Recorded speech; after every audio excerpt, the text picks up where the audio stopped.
आजकल इंग्लिश का प्रचलन बहुत ज़्यादा हो गया है। मेरा बच्चा जो अभी 11 साल का ही है, मैं उसे देखता हूँ, वो भी मोबाइल में इंग्लिश गाने ही सुनता है।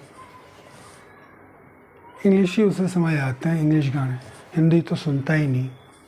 अब क्या कहें इसे कि हमने उसे संस्कार नहीं दिए। मैं फ़ौज में रहा, इंग्लिश ही चलती है ऑफिसर्स के बीच में। ये अलग बात है कि ज़्यादा से ज़्यादा लोग नॉन फॉर्मल रहते हैं तो हिंदी भी चलती है बराबर, लेकिन फॉर्मल ओकेजन्स में इंग्लिश ही ज़्यादातर चलती है। शुरू से ही मुझे इंग्लिश और हिंदी का जब चुनाव करना पड़ता है तो मैं प्रेफर करता हूँ हिंदी को। हिंदी में आनंद आता है। जो सुख हिंदी बोलने सुनने में आता है, जो आनंद हिंदी सुनने और बोलने में आता है, वो मुझे इंग्लिश में कभी आया ही नहीं।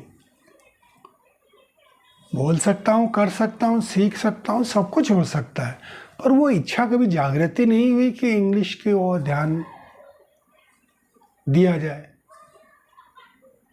आज भी मैं कुछ वीडियोस इंग्लिश में बनाए हैं।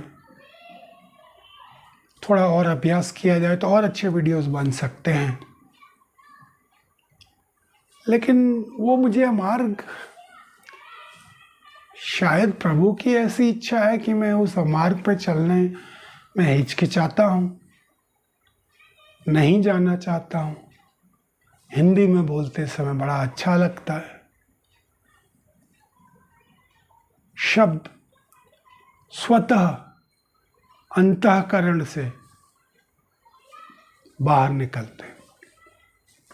इतनी स्वतंत्रता फिलहाल इंग्लिश में नहीं है, लेकिन ऐसा नहीं है कि वो हो नहीं सकता। महीने 2 महीने के प्रयास से वो भी संभव है, वो भी कोई मुश्किल काम नहीं है। लेकिन जब इच्छा ही नहीं है तो कैसे होगा। जब चुनाव करना हो तो चुनाव आदमी हिंदी का करेगा तो इंग्लिश में के पेपर में कैसे पास होगा।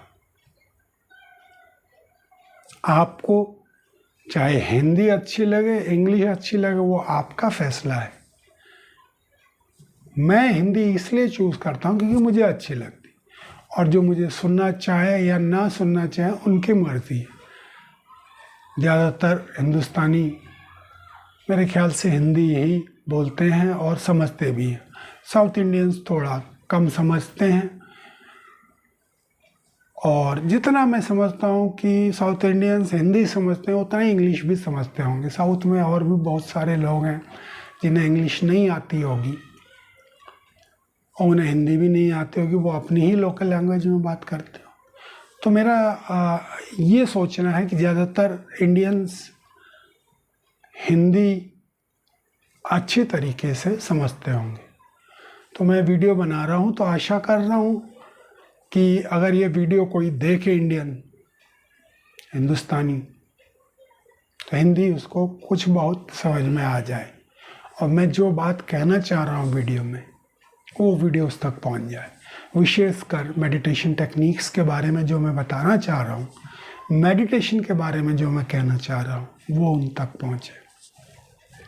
ध्यान करने से अनेकों अनेक लाभ हैं।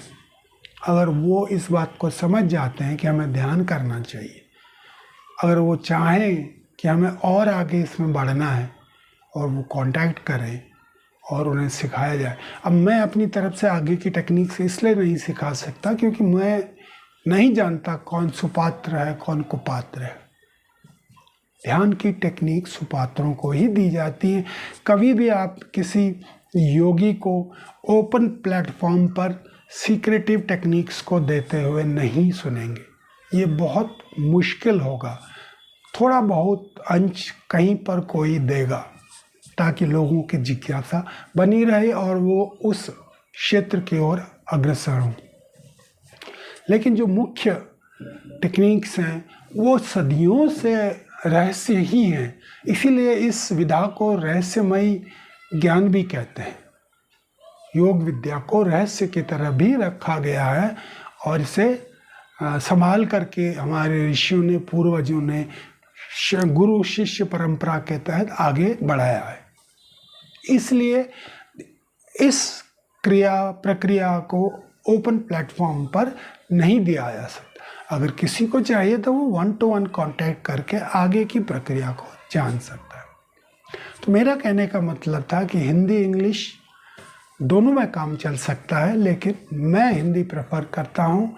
अगर आपको ज़रूरत पड़ी तो मैं इंग्लिश में भी आपकी हेल्प कर सकता हूँ। आप आगे बढ़िए, ध्यान सीखिए, आपको लाभ होगा, ये मेरा आपसे वादा है। धन्यवाद।